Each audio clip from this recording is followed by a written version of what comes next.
അസ്സലാമു അലൈക്കും വറഹ്മത്തുള്ളാഹി. എൻ്റെ ഉമ്മമാരോട് നമ്മുടെ ഈ ഇന്നത്തെ ക്ലാസിന്റെ തുടക്കത്തിൽ ഞാൻ പറയട്ടെ, നമ്മുടെ വീടിന്റെ പ്രധാനപ്പെട്ട ഒരു ഭാഗമാണ്, വീടിന്റെ ഹൃദയമാണ്, തലച്ചോറാണ് അടുക്കള എന്നുള്ളത്.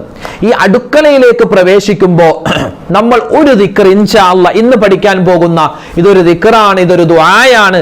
ഇത് പറഞ്ഞിട്ടാണ് നമ്മൾ കടക്കുന്നതെങ്കിൽ ആ വീട്ടിൽ മുഴുവനും അള്ളാഹുവിന്റെ റഹ്മത്തും വലിയ വിജയങ്ങളും ആ വീട്ടിലും ആ വീട്ടുകാർക്കും വലിയ സന്തോഷവും അല്ലാഹു തആല നിലനിർത്തി തരുമെന്നതാണ്. വീട് ബറക്കത്തുള്ളതായി മാറണം, അല്ലെ? വീട്ടിൽ ബറക്കത്ത് വേണം. നമ്മൾ മുമ്പ് പറഞ്ഞിട്ടുണ്ട്, വീട് എന്ന് പറഞ്ഞാൽ അത് അല്ലാഹു തആല ഒരു മനുഷ്യന് കൊടുക്കുന്ന ഭയങ്കര സൗഭാഗ്യമാണ്. സ്വന്തമായിട്ടൊരു വീട്, അല്ലെങ്കിൽ കയറി കിടക്കാൻ സ്വന്തമായിട്ട് വാടകയ്ക്കാണെങ്കിലും ഒരു വീടുണ്ടാവുക, അത് വല്ലാത്തൊരു ആശ്വാസമാണ്.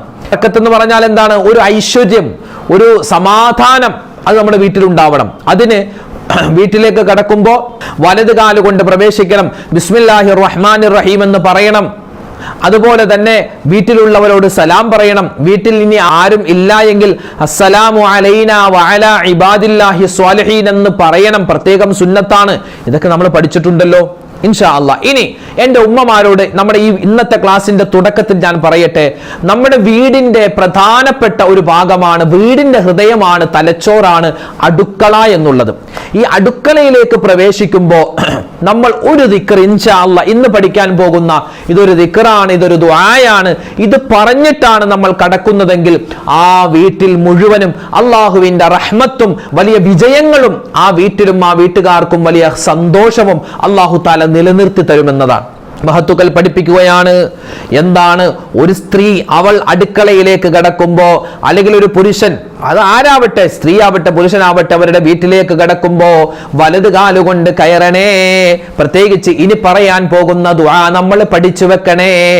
നമ്മൾ അടുക്കളയിലേക്ക് കയറുന്ന ഭാഗത്തൊക്കെ ഒരു പേപ്പറിൽ എഴുതി ഒട്ടിച്ചു വെച്ചാൽ നമുക്കത് പറയാവുന്നതാണ്.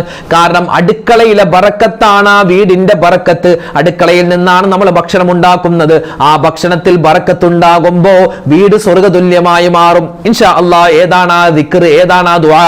കേട്ടോ, ഇങ്ങനെയാണ്: ബിസ്മില്ലാഹി വലജ്നാ ബിസ്മില്ലാഹി ഖറജ്നാ വഅലാ റബ്ബിനാ തവക്കൽനാ. വളരെ സിമ്പിൾ, വളരെ എളുപ്പം പഠിക്കാനും പറയാനും. ഒന്ന് പറഞ്ഞേ: ബിസ്മില്ലാഹി വലജ്നാ ബിസ്മില്ലാഹി ഖറജ്നാ വഅലാ റബ്ബിനാ തവക്കൽനാ. ബിസ്മില്ലാഹി വലജ്നാ ബിസ്മില്ലാഹി ഖറജ്നാ വഅലാ റബ്ബിനാ തവക്കൽനാ. ഇത്രേ ഉള്ളൂ ദുആ. എന്താ അതിന്റെ അർത്ഥം? ബിസ്മില്ലാഹി വലജ്നാ, അല്ലാഹുവേ നിന്റെ നാമത്തിൽ ഞാനിതാ വീട്ടിലേക്ക് പ്രവേശിക്കുന്നു, അല്ലെങ്കിൽ അടുക്കളയിലേക്ക് പ്രവേശിക്കുന്നു. ബിസ്മില്ലാഹി ഖറജ്നാ, അല്ലാഹുവേ നിന്റെ നാമത്തിൽ ഞാനിതാ വീട്ടിൽ നിന്നും പുറത്തു വരുന്നു, അല്ലെങ്കിൽ അടുക്കളയിൽ നിന്നും പുറത്തു വരുന്നു. വഅലാ റബ്ബിനാ തവക്കൽനാ, അല്ലാഹുവേ ഞങ്ങളുടെ നാഥ നിന്നെ ഞങ്ങൾ ഭരമേൽപ്പിക്കുകയാണ് അല്ലാഹ്. ഇതാണ് ആ ദുആ. എന്ന് പറഞ്ഞ ഒരു 3 വട്ടം പറഞ്ഞാലോ: ബിസ്മില്ലാഹി വലജ്നാ ബിസ്മില്ലാഹി ഖറജ്നാ വഅലാ റബ്ബിനാ തവക്കൽനാ.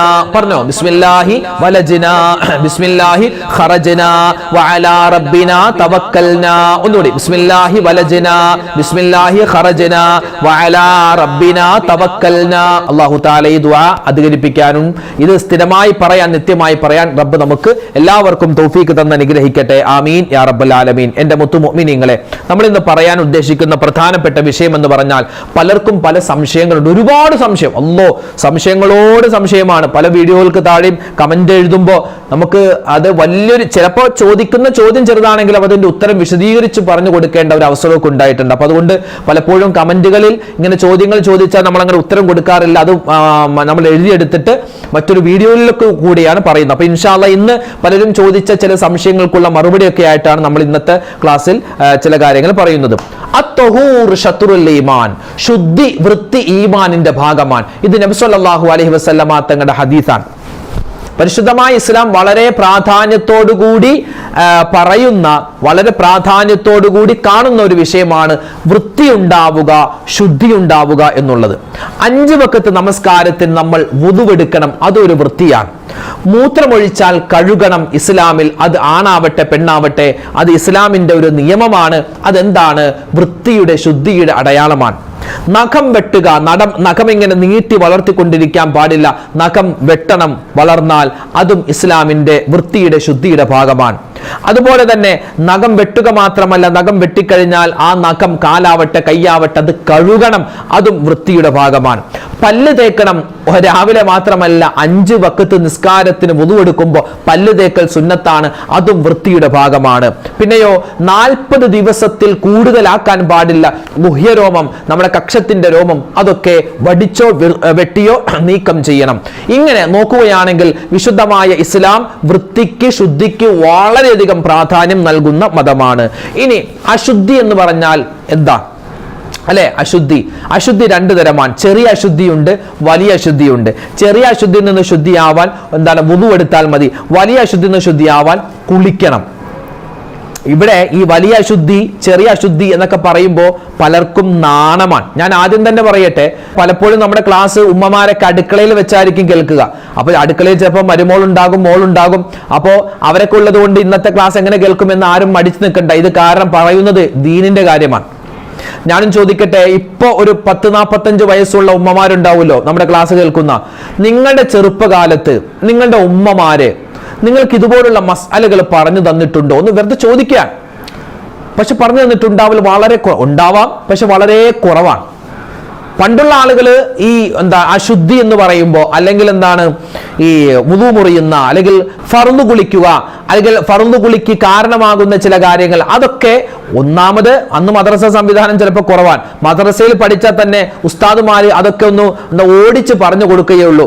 അതൊക്കെ പഠിക്കേണ്ടത് വീട്ടിൽ നിന്നായിരുന്നു. പക്ഷെ പല ഉമ്മമാരും അതൊക്കെ പറഞ്ഞു കൊടുക്കൽ വളരെ കുറവാണ്. ഇന്നത്തെ കാലത്ത് ഉമ്മമാരൊക്കെ ഓപ്പൺ ആണ് പലരും, അല്ലെ? എല്ലാവരും എല്ലാ കാര്യങ്ങളും മക്കൾക്കൊക്കെ പറഞ്ഞു കൊടുക്കാറുള്ള ഒരു പതിവുണ്ട്. ഇപ്പോ നമ്മുടെ വീടിന്റെ അടുത്ത് ഒരു ചെറുപ്പക്കാർ, ഒരു 18 വയസ്സുള്ള ഒരു പയ്യൻ, അവൻ ഭയങ്കര ഒച്ചപ്പാടും ബഹളം. റമളാനിലാണ്. ചെന്ന് നോക്കുമ്പോ അവരുടെ പരാതി, ആ വീട്ടിലെ ഉമ്മ വളരെ സങ്കടത്തോടെ നാണത്തോടു കൂടി പറയുന്നു. എന്താണ് പറയുന്നത്? ആ വീട്ടില് ഒരു 17 വയസ്സുള്ള ഒരു പെൺകുട്ടിയുണ്ട്. ആ പെൺകുട്ടി റമളാനെ നോമ്പ് പിടിച്ചിട്ടില്ല. അവൾ ഭക്ഷണം കഴിക്കുന്നത് കണ്ടിട്ട് ഈ 18 വയസ്സുള്ള മകൻ വന്നിട്ട് ഒച്ചപ്പാട്, അവൾക്ക് മാത്രം ഭക്ഷണം കൊടുക്കുന്നു, എനിക്ക് ഭക്ഷണം തരുന്നില്ല. കാരണം അവൾക്ക് നിസ്കാരമില്ലാത്ത സന്ദർഭമാണ്. അവള് ഒളിച്ചിരുന്ന് പറഞ്ഞാൽ ആരും കാണാതെ ഭക്ഷണം കഴിക്കുക.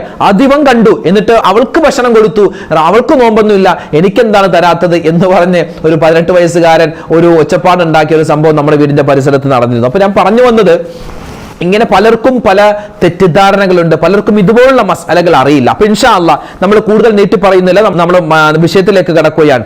നമ്മുടെ വലിയ അശുദ്ധി എന്ന് പറയാറുണ്ട്, അല്ലെ? വലിയ അശുദ്ധി നിന്ന് ശുദ്ധിയാവാൻ നമ്മൾ എന്ത് ചെയ്യണം? കുളിക്കണം. വെറുതെ കുളി പോരാ, നീയത്ത് വെച്ച് കുളിക്കണം. അവിടെയാണ് പ്രശ്നം. പലരും കുളിക്കാറുണ്ട്. ഇപ്പൊ ഇനി ആദ്യം തന്നെ നമുക്ക് നോക്കാം. 6 കാര്യങ്ങൾ ഉണ്ടായാൽ നമ്മൾ എന്ത് ചെയ്യണം? നിർബന്ധമായും കുളിച്ചിരിക്കണം. 6 കാര്യങ്ങൾ സംഭവിച്ചാൽ നിർബന്ധമായും നമ്മൾ കുളിച്ചിരിക്കണം. വെറും കുളിയല്ല, നീയത്ത് വെച്ച് തന്നെ കുളിക്കണം. ഒന്നാമത്തെ കാര്യം, മനീയ് പുറപ്പെടുക, ശുക്ലം പുറപ്പെടുക. ആ സമയത്തും എന്ത് ചെയ്യണം? നീയത്ത് വെച്ചാണ് നമ്മൾ കൊടുക്കേണ്ടത്. ഇനി ഈ ഒരു വിഷയത്തെ പറ്റി പറയുമ്പോൾ, മനീയ് പുറപ്പെടുക, ശുക്ലം പുറപ്പെടുക, അതായത് ആണിനും പെണ്ണിനും സ്വപ്നത്തിലോ അല്ലെങ്കിൽ സ്വപ്നത്തിലല്ലാതെയോ സംയോഗത്തിലോ അല്ലെങ്കിൽ സംയോഗം ചെയ്യാതെയോ മനീയ് പുറപ്പെട്ടു കഴിഞ്ഞാൽ അവൻ നീയത്ത് വെച്ച് കുളിക്കൽ നിർബന്ധമാണ്. ഒരാൾ ഉറങ്ങുന്നു, ഉറക്കത്തിൽ നിന്ന് എഴുന്നേറ്റ സമയത്ത് അയാളുടെ ബെഡിൽ ചില ദ്രാവകങ്ങൾ അയാൾ കാണുകയാണ്, മനീയ് കാണുകയാണ്. അത് ആ ഒരു വസ്ത്രമോ അല്ലെങ്കിൽ ആ ഒരു ബെഡ്ഷീറ്റോ ഇയാളല്ലാതെ വേറെ ആരും ഉപയോഗിച്ചിട്ടില്ല എങ്കിലും അയാൾ എന്ത് ചെയ്യണം? കുളിക്കണം. കുളി നിർബന്ധമാണ്. എങ്ങനെ കുളിക്കണം? നീയത്ത് വെച്ച് കുളിക്കണം. നീയത്ത് ഏതാണെന്ന് ഇൻഷാ അല്ലാഹ് നമ്മൾ പറയും. രണ്ടാമത്, ഇനി നമുക്ക് കുളിക്കൽ നിർബന്ധമാകുന്ന സാഹചര്യം, ഒന്നാമത്തേത് മനീയ് പുറപ്പെടുക, രണ്ടാമത്തേത് സംയോഗം ചെയ്യുക, ശാരീരികമായ ബന്ധം. ആ ശാരീരികമായ ബന്ധം, അതിൽ മനീയ് പുറപ്പെടട്ടെ പുറപ്പെടാതിരിക്കട്ടെ, ആ ബന്ധം സംഭവിച്ചാൽ തന്നെ അവിടെ കുളിക്കൽ നിർബന്ധമാണ്. ഇനി മൂന്നാമത്തെ കാര്യം, ഹൈല് അവസാനിക്കുക. ഹൈല് പുറപ്പെടുക എന്നല്ല, ഹൈല് മെൻസസ് അവസാനിക്കുക. എപ്പോഴാണോ അവസാനിക്കുന്നത്? ചിലപ്പോ ഒരു ദിവസം കൊണ്ട് തീരാം, അല്ലെങ്കിൽ ചിലപ്പോ 6, ചിലപ്പോ 7, ചിലപ്പോ 8, ചിലപ്പോ 9, ചിലപ്പോ 15 വരെ ദിവസമൊക്കെ ചിലപ്പോൾ മെൻസസ് ഉണ്ടാവാൻ സാധ്യതയുണ്ട്. അപ്പോ എപ്പോഴാണോ നിൽക്കുന്നത് ആ സമയത്ത് നമ്മൾ കുളിക്കണം. കുളിക്കുന്ന സമയത്ത് നീയത്ത് വെക്കണം, അത് മറന്നു പോകരുത്. നാലാമത് കുളി നിർബന്ധമാകുന്ന നാലാമത്തെ സന്ദർഭം പ്രസവരക്തം പുറപ്പെട്ട് അവസാനിക്കുന്ന ദിവസം. പ്രസവരക്തം ചിലപ്പോൾ ഒരു സെക്കൻഡ് കൊണ്ട് തീരാം, ചിലപ്പോൾ 40 ദിവസമാവാം, അല്ലെങ്കിൽ 60 ദിവസമാവാം. എപ്പോഴാണോ ആ പ്രസവരക്തം നിൽക്കുന്നത് ആ സമയത്ത് കുളിക്കണം, നിർബന്ധമാണ്. നിയ്യത്ത് വെച്ചാണ് കുളിക്കേണ്ടത്. അഞ്ചാമത്തെ കാര്യം പ്രസവിക്കുക. അത് ഒരു പെണ്ണ് പ്രസവിക്കുന്നത്, അത് കുട്ടിയെ പ്രസവിക്കട്ടെ, ചാപിള്ളയെ പ്രസവിക്കട്ടെ, മാംസകഷ്ണമാവട്ടെ, രക്തപിണ്ഡമാവട്ടെ, ഇനി കുട്ടി ഉള്ളിൽ വെച്ച് മരണപ്പെട്ടിട്ട് പുറത്തേക്ക് വരട്ടെ, അല്ലെങ്കിൽ അബോർഷൻ ആവട്ടെ, പ്രസവരക്തം ഇല്ലാതിരിക്കട്ടെ, എങ്ങനെയാണെങ്കിലും പ്രസവം നടന്നോ അവൾക്ക് കുളിക്കൽ നിർബന്ധമാണ്. രക്തമൊക്കെ പുറപ്പെട്ടതിന് ശേഷം എല്ലാം ഒന്ന് ക്ലിയർ ആയിട്ട് അവൾ നിർബന്ധമായും കുളിക്കേണ്ടതാണ്. അവിടെ നിയ്യത്ത് വേണം. ഇൻഷാ അല്ലാഹ് നിയ്യത്ത് ഏതാണെന്ന് പറയാം. അതായത് ഇപ്പോ മനീയ പുറപ്പെട്ടാലും, സംയോഗം ചെയ്താലും, ഹൈല് വന്നാലും, പ്രസവരക്തം വന്നാലും, പ്രസവിച്ചാലും ഒക്കെ കുളിക്കുന്ന സമയത്ത് വെക്കേണ്ട നിയ്യത്ത് എന്താണ്? വെക്കേണ്ട നിയ്യത്ത് വേറൊന്നുമല്ല, വലിയ അശുദ്ധിയിൽ നിന്ന് ശുദ്ധിയാവാൻ ഞാൻ കുളിക്കുന്നു. ഇതാണ് ഒന്നാമത്തെ നിയ്യത്ത്. പല പല നിയ്യത്തുണ്ട്. ഒരു നിയ്യത്ത് അതാണ്, വലിയ അശുദ്ധിയിൽ നിന്ന് ശുദ്ധിയാവാൻ ഞാൻ കുളിക്കുന്നു. അല്ലെങ്കിൽ നിസ്കാരത്തെ ഹലാലാക്കാൻ വേണ്ടി ഞാൻ കുളിക്കുന്നു എന്നോ നിയ്യത്ത് വെക്കാവുന്നതാണ്. ഈ രണ്ട് നിയ്യത്തിൽ ഏത് നിയ്യത്ത് വെച്ചാലും കുഴപ്പമില്ല. വലിയ അശുദ്ധിയിൽ നിന്ന് ശുദ്ധിയാവാൻ ഞാൻ കുളിക്കുന്നു എന്ന നിയ്യത്ത് വെക്കലാണ് ഏറ്റവും നല്ലത്. ഇനി ആറാമത്തെ കാര്യം, കുളി നിർബന്ധമാകുന്ന ആറാമത്തേത് ഷഹീദല്ലാത്ത മരണം. നമ്മുടെ നാട്ടിലൊക്കെ മരിക്കുന്നു, ആ സമയത്ത് എന്താണ്, അയാളെ ആ മയ്യത്തിനെ കുളിപ്പിക്കൽ നിർബന്ധമാണ്. മനസ്സിലായില്ലേ? 6 കാര്യം. ഇനി നമ്മൾ പഠിക്കാൻ പോകുന്നത് മറ്റൊരു കാര്യമാണ്. അതായത് നിസ്കാരമില്ലാത്ത സമയത്ത് അല്ലെങ്കിൽ വലിയ അശുദ്ധിക്കാരനാകുന്ന സമയത്ത് ചില കാര്യങ്ങൾ, ഏകദേശം ഒരു 6 കാര്യങ്ങൾ ചെയ്യാൻ പാടില്ല, ഹറാമാണ്. മഹാനായ ഇമാം ബുജൈരി റളിയല്ലാഹു തആല അൻഹു പറയുന്നു, ഒരു പെണ്ണ് അവൾ മെൻസസുകാരിയായാൽ അവൾക്ക് ചില കാര്യങ്ങൾ പാടില്ല. ഒന്നാമത്തേത് നിസ്കാരം. നമുക്കറിയാം, നിസ്കരിക്കാൻ പാടില്ല. ഫർളാവട്ടെ സുന്നത്താവട്ടെ നിസ്കാരം പാടില്ല. സുജൂദ് പാടില്ല. അതുപോലെ അത് തിലാവത്തിന്റെ സുജൂദാവട്ടെ, ശുക്രിന്റെ സുജൂദാവട്ടെ പാടില്ല. പിന്നെ തവാഫ് പാടില്ല. അതൊക്കെ നമുക്കറിയാം. അത് മെൻസസുകാരിക്ക് മാത്രമല്ല, വലിയ അശുദ്ധിക്കാരനായ പുരുഷനും അവനിക്കും ഈ പറയപ്പെട്ട കാര്യങ്ങളൊന്നും ചെയ്യാൻ പാടില്ല.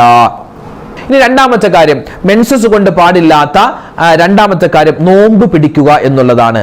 നോമ്പ് പിടിക്കൽ, ആ സമയത്ത് നോമ്പ് പിടിക്കൽ ഹറാമാണ്. പിന്നെ അത് ഇതെല്ലാം കുളിച്ചു കഴിഞ്ഞ് ശുദ്ധിയായി കഴിഞ്ഞാൽ എത്രയാണോ നോമ്പ് നഷ്ടപ്പെട്ടത് ആ നോമ്പ് ഖളാ വീട്ടണം. മൂന്നാമത്തേത് മെൻസസുകാരിക്കും അതുപോലെ തന്നെ വലിയ അശുദ്ധിക്കാരനായാൽ അയാൾക്കും ഹറാമാകുന്ന കാര്യമാണ് എന്ത്? വിശുദ്ധമായ ഖുർആൻ ഓതുക എന്നുള്ളത്. ഖുർആൻ ഓതാൻ പാടില്ല, ഖുർആൻ തൊടാൻ പാടില്ല. പിന്നെ ഖുർആനിൽ വന്നിട്ടുള്ള ചില ദിക്റുകളുണ്ട്. ദിക്ർ എന്ന് പറഞ്ഞാൽ അത് ആയത്താണെങ്കിലും ദിക്റായിട്ട് ഉപയോഗിക്കും. ഉദാഹരണം ബിസ്മില്ലാഹിർ റഹ്മാനിർ റഹീം, അത് ഖുർആൻ ആയത്താണ്, പക്ഷെ അതൊരു ദിക്റായിട്ടും നമുക്ക് ഉപയോഗിക്കാം. അതുപോലെ തന്നെ അൽഹംദുലില്ലാഹി റബ്ബിൽ ആലമീൻ, അതൊരു ഖുർആൻ ആയത്താണ്, പക്ഷെ അതൊരു നമുക്കൊരു ദിക്റായിട്ട് ഉപയോഗിക്കാം. അതുപോലെ തന്നെ ഇന്നാ ലില്ലാഹി വ ഇന്നാ ഇലൈഹി റാജിഊൻ, അതെന്താണ്? അതൊരു ഖുർആൻ ആയത്താണ്, പക്ഷെ അത് ദിക്റായിട്ട് നമുക്ക് ഉപയോഗിക്കാം. പിന്നെ സുബ്ഹാനല്ലാഹ്, അൽഹംദുലില്ലാഹ്, അല്ലാഹു അക്ബർ, പിന്നെ ആയത്തുൽ കുർസി, അങ്ങനെയൊക്കെ അതൊക്കെ ഖുർആൻ ആയത്താണെങ്കിലും ഇതൊക്കെ നമുക്ക് ദിക്റായിട്ട് ഉപയോഗിക്കാം. അപ്പോൾ ഈ കാര്യങ്ങൾ മനസ്സിലാക്കുക. ഖുർആൻ മൊത്തത്തിലൊന്നും ഓതാൻ പറ്റൂല, ആ കാര്യം പ്രത്യേകം മനസ്സിലാക്കുക. പിന്നെ പലരും ഇവിടെ ചോദിക്കുന്നുണ്ട്, ഉസ്താദെ ഈ കുട്ടികൾ, നമ്മളെ മക്കളെ, മദ്രസയിൽ പഠിക്കുന്ന മക്കൾ ഇങ്ങനെ ഖുർആൻ ഓതുമ്പോൾ ചിലപ്പോൾ തെറ്റിപ്പോകും, ആ സമയത്ത് ഞങ്ങൾക്ക് തിരുത്തി കൊടുക്കാമോ? ഞങ്ങൾക്ക് മെൻസസ് ഉള്ള സമയത്ത് തിരുത്തി കൊടുക്കാൻ പാടില്ല, ഖുർആൻ ഓതാൻ പാടില്ല. മോനെ അവിടെ തെറ്റുണ്ടിട്ടോ, ഒന്ന് സൂക്ഷിച്ചോത് എന്നൊക്കെ അങ്ങനെയൊക്കെ പറയലാണ് പറ്റുള്ളൂ, അല്ലാതെ ഖുർആൻ ഓതി കൊടുക്കാൻ പറ്റില്ല. ആ കാര്യം ശ്രദ്ധിക്കുക.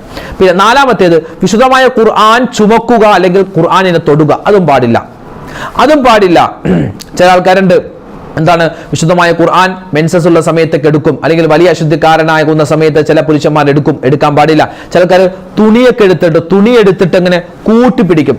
തുണി എടുത്തിട്ട് ഇങ്ങനെ, ഇതൊരു ഷാള്, ഇതൊരു തുണി എടുത്തിട്ട് തൂക്കി ഇങ്ങനെ പിടിക്കുന്ന ഒരു സന്ദർഭമൊക്കെ ഉണ്ട്. അങ്ങനെയും പാടില്ല കേട്ടോ. ഖുർആൻ തൊടാൻ പാടില്ലെന്ന് പറയുമ്പോൾ അത് തുണി കൊണ്ടും തൊടാൻ പാടില്ല, നേരിട്ടും തൊടാൻ പാടില്ല.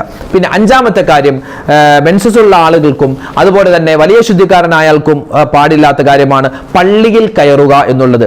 അതായത് പള്ളിയിൽ കയറുക എന്ന് പറഞ്ഞാൽ ഒരു വഴിയുണ്ട്, പെട്ടെന്ന് പോവാനാണ്, അങ്ങനെയാണെങ്കിൽ കയറാം. അതല്ലാതെ പള്ളിയിൽ താമസിക്കാൻ, അല്ലെങ്കിൽ എന്തെങ്കിലും ഒരു സാധനം പള്ളിയിലാണ് ഇരിക്കുന്നത്, അത് എടുക്കണം, അത്യാവശ്യമാണ്, അങ്ങനെ പെട്ടെന്ന് പോയി എടുത്തു വരാം, അതല്ലാതെ പള്ളിയിൽ താമസിക്കാൻ പാടില്ല. ആറാമത്തെ കാര്യമാണ് തവാഫ് ചെയ്യാൻ പാടില്ല. പിന്നെയോ ശാരീരികമായ ബന്ധം ആ ഒരു സമയത്ത് പാടില്ല, മെൻസസ് ഉള്ള സമയത്ത് ശാരീരികമായ ബന്ധം പാടില്ല. ഇങ്ങനെ നിരവധി കാര്യങ്ങൾ ഇൻഷാ അല്ലാഹ് ഇനിയും ഉണ്ട് പറയാൻ, മറ്റൊരവസരത്തിൽ വിശദമായിട്ട് പറയാം. അപ്പോൾ ചില സമയത്ത് നമ്മൾ എന്ത് ചെയ്യണം? വളരെയധികം സൂക്ഷിക്കേണ്ടതുണ്ട്. ഒരുപാട് കാര്യങ്ങൾ ഇത് പലരും ചോദിക്കാൻ മടിയാ. ഇങ്ങനെയുള്ള കാര്യങ്ങളൊക്കെ ചോദിച്ച് പഠിക്കാൻ മടിയുള്ളൊരു കാലം ഉണ്ടായത്. പക്ഷേ ഇന്നങ്ങനെ കാണുന്നില്ല. എല്ലാവർക്കും സംശയമുള്ളപ്പോൾ അവരൊക്കെ ചോദിക്കാറുണ്ട്, നമ്മൾ പറഞ്ഞു കൊടുക്കാറുണ്ട്. അപ്പൊ മെൻസസ് ഉള്ള സമയത്ത് വുളു എടുക്കാമെന്നുള്ള ആ ഒരു ചോദ്യത്തിന്റെ മറുപടി നമ്മൾ പറഞ്ഞിട്ടുണ്ട്. അതുപോലെ തന്നെ മെൻസസ് ഉള്ള സമയത്ത് ഹറാമാകുന്ന, അതുപോലെ വലിയ ശുദ്ധിക്കാരനാകുന്ന സമയത്ത് ഹറാമാകുന്ന ചില കാര്യങ്ങൾ നമ്മൾ പറഞ്ഞിട്ടുണ്ട്. പിന്നെയോ ചില സമയത്ത് ഒരു 6 സമയത്ത് നമ്മൾ കുളിക്കൽ നിർബന്ധമാണ്. അത് ഏതൊക്കെയാണെന്നും ഇൻഷാ അല്ലാഹ് വിശദമായി പറയുന്നതോടൊപ്പം തന്നെ വീട്ടിലേക്ക് അടുക്കളയിലേക്ക് കയറുമ്പോൾ ഓരോ ഉമ്മയും ഉപ്പയും ഒക്കെ പറയൽ പ്രത്യേകം സുന്നത്തായ നല്ല ഒരു ദുആയും നമ്മൾ പഠിച്ചിട്ടുണ്ട്. അൽഹംദുലില്ലാഹ് ഈ കാര്യങ്ങളൊക്കെ മനസ്സിലാക്കി വെക്കുക. അല്ലാഹു സുബ്ഹാനഹു വ തആല നമുക്ക് കേട്ടതനുസരിച്ച് അമൽ ചെയ്യാൻ, അതുപോലെ തന്നെ ഒരുപാട് ഇൽമുകൾ കരസ്ഥമാക്കാൻ റബ്ബ് നമുക്ക് എല്ലാവർക്കും തൗഫീഖ് തന്ന് അനുഗ്രഹിക്കുമാറാവട്ടെ. ആരൊക്കെ എന്തൊക്കെ ദുആ വസിയത്ത് നമ്മളോട് പറഞ്ഞിട്ടുണ്ടോ അല്ലാഹു അവരുടെയും നമ്മുടെയും ഹലാലായ മുറാദുകൾ ഹാസിലാക്കി തരുമാറാവട്ടെ. രോഗങ്ങൾക്ക് അല്ലാഹു തആല ശിഫാ തരുമാറാവട്ടെ. എല്ലാ വിധത്തിലുള്ള ഇടങ്ങേറുകളെ തൊട്ടുള്ള കാവൽ റബ്ബ് നമുക്ക് തരട്ടെ. സാമ്പത്തികമായ ഭദ്രത, അഭിവൃദ്ധി അല്ലാഹു നമുക്ക് എല്ലാവർക്കും നൽകി അനുഗ്രഹിക്കുമാറാവട്ടെ. ആമീൻ യാ റബ്ബൽ ആലമീൻ. ഇൻഷാ അല്ലാഹ് നാളെ മറ്റൊരു വീഡിയോയുമായിട്ട് നമുക്ക് കാണാം. അല്ലാഹു റബ്ബുൽ ഇസ്സത്ത് നമ്മളെ ഖബൂൽ ചെയ്യട്ടെ. ഈ വീഡിയോ മറ്റുള്ളവർ കൂടി എത്തിച്ചു കൊടുക്കുക, അവരൊക്കെ കാര്യങ്ങൾ പഠിക്കട്ടെ. അസ്സലാമു അലൈക്കും വറഹ്മത്തുള്ളാഹി തആല വബറകാതുഹു.